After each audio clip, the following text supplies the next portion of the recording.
everyone, welcome back to another video. I hope you guys are doing well this fine December. So today we are going to be doing my Christmas TBR for the Hemisphere games. So this little readathon is a game that basically pits the Northern Hemisphere against the Southern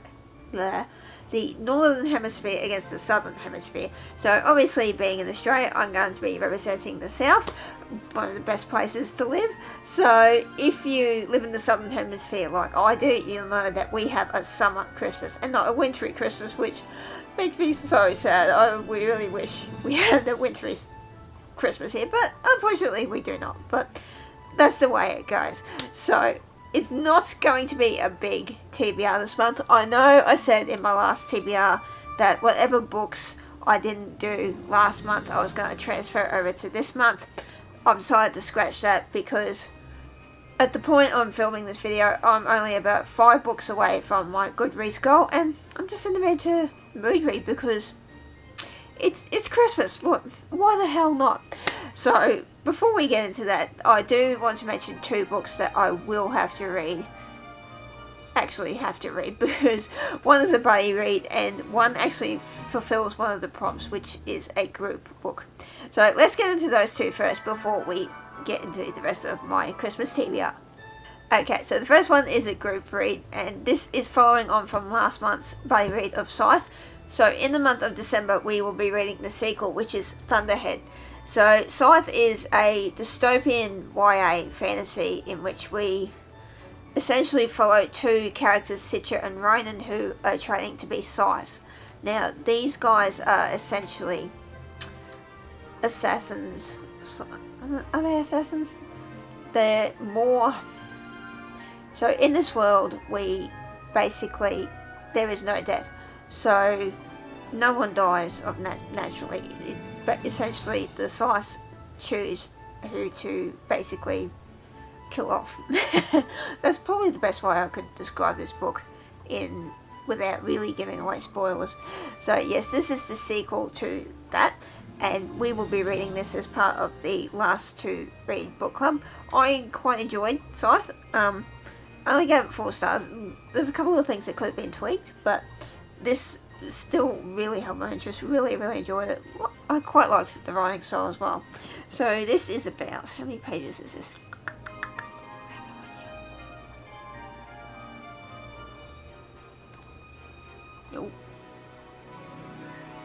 515 pages, so not too chunky. It's probably a little bit more than what Scythe was, but yes, I'm really excited to get to this book. I know a lot of people who have been reading this really enjoyed it. Like I said, I only gave it 4 stars. The first one 4 stars. Not quite 5-star material, but still a fantastic read. So definitely go check out Scythe if you haven't read it. But yes, I'm quite excited to read this one, and it's great. So we're starting off on a Christmassy theme, as you can probably tell. So that was the first book I'm planning to read this month. Alright, so the next book I have to read was to fulfill the prompt for a group book. Now each team has a choice of 2 books. I'll leave a link to the announcement video for the games down below, and they'll have all the documents there for you guys to check out if you want to participate. So one of the group books we have for the Southern Hemisphere is The Christmas Tree Thief by Philippa Nefri Clark. I have never heard of this lady before. It's an Australian author, as far as I'm aware. Yes it is. So this is one that is set in Maidstone. I hope I've said that right. I've probably butchered that. Maidstone Range is in Australia. So this is a book set in Australia, obviously being the Southern Hemisphere. I cannot say Southern Hemisphere, right? In the Southern Hemisphere. So being as part of the Australian team, obviously I'm going to pick an Australian book to read. So as far as I know, this is like a murder mystery involving people with a Christmas tree farm. Obviously the name of the title probably gives that away, but please excuse my voice, I'm a bit croaky at the moment.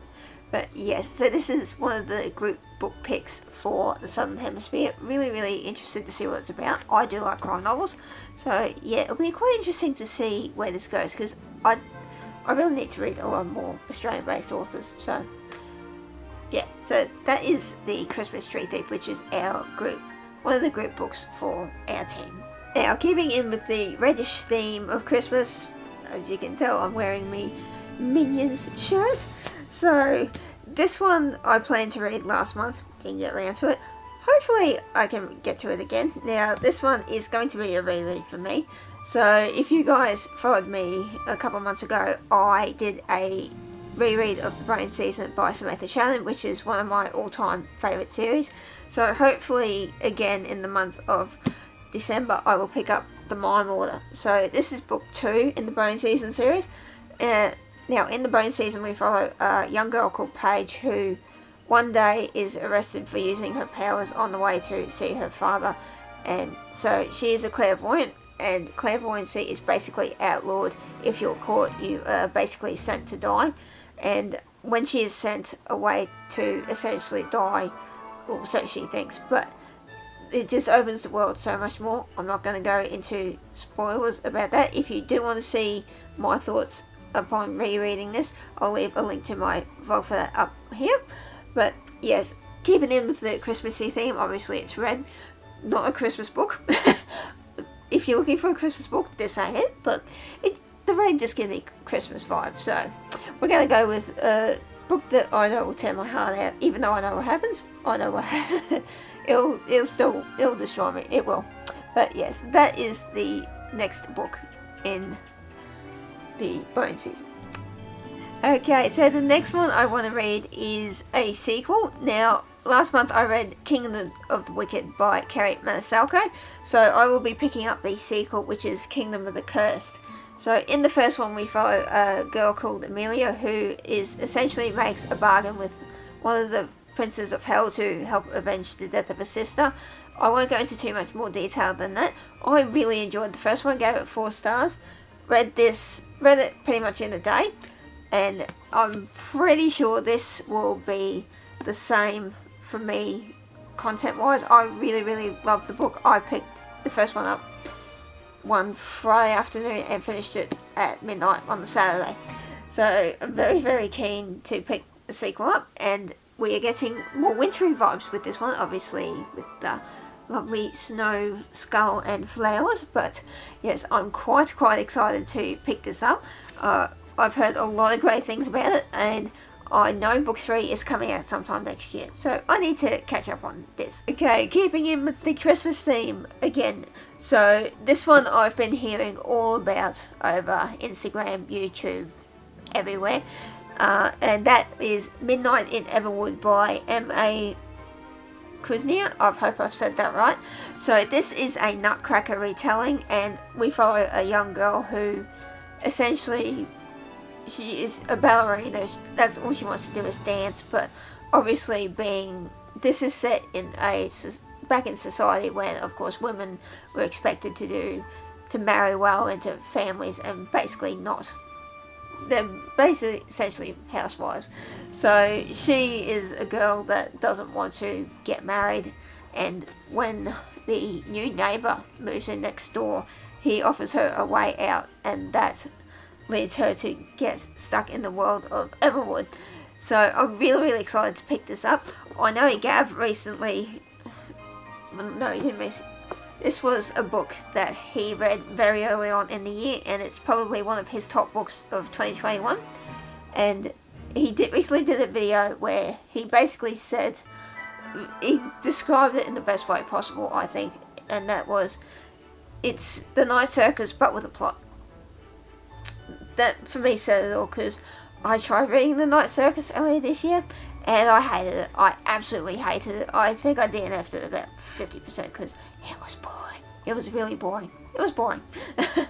But yes, very excited to pick this up. Obviously, being a Nutcracker retelling, we've got all the Christmas vibes with this one, and can we just appreciate this cover?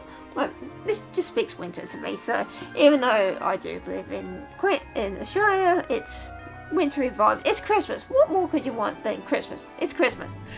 Okay, and one of the final books I want to read, this is the second last book I want to read. This one, as soon as I saw it was coming out, I knew I had to get it from my library. This this person is probably one of my absolute favourite, what do they call them, an influencer?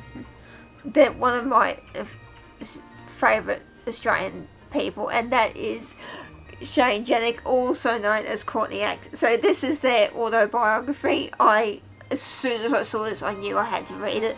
I absolutely love Shane and Courtney. I reckon they're just the most amazing people in the entire world. Very, very excited to pick this up, and they're a Queenslander like me, so of course I'm going to read a book about a Queenslander. And I mean, come on, like, Courtney Act is iconic. She's just a queen. So I'm very, very excited to read this in the month of December. Hopefully I will get around to it. I just, like I said, I absolutely love Shane and Courtney. They're just the most beautiful people in the entire planet. And the final one I hopefully want to get around to in the month of December is another autobiography. Now, this guy is one of my absolute favourite comedians in the whole world. Anyone who is anyone knows who this guy is, but if you don't, it's Windswept and Interesting by Billy Connolly. Now, he has had books written about him before, but this is the first time that he has actually written a book about himself. So this is his autobiography. I'm very, very excited. Billy Connolly is just an absolute icon. He's one of the best comedians in the entire world. I freaking love him. I'm so excited to read this. Yeah, he's just one of my absolute favourite people, you guys. I cannot wait to laugh my ass off. I know I'm gonna absolutely cry with laughter about this book. It's just, he's just one of my favourite people in the entire world. Okay, you guys, so that is my December TBR. It's not a big stack. Like I said, I'm only 5 books away from reaching my Goodreads goal of 100 books. So this little stack should definitely get me there nicely. I do hope I finish all of these. A lot of these are books I really want to get to straight away. So I definitely think I will, definitely will get through this book stack very, very easily. So, but we shall see. That could be famous last words, but hopefully I'm proven wrong. So, yes. Okay, guys, so that was my December TBR. Let me know down in the comments below what you guys are reading. Hopefully, if you're participating in the readathon like me, let me know what you're reading. If you are excited for any of these books like I am, what books you are reading for the month of December. Are you part of our buddy read for this? Let me know down below. So thank you so much for watching this video. As usual, if you haven't subscribed, please feel free to click the subscribe button down below. Give this video the big thumbs up, and I shall see you later. Bye.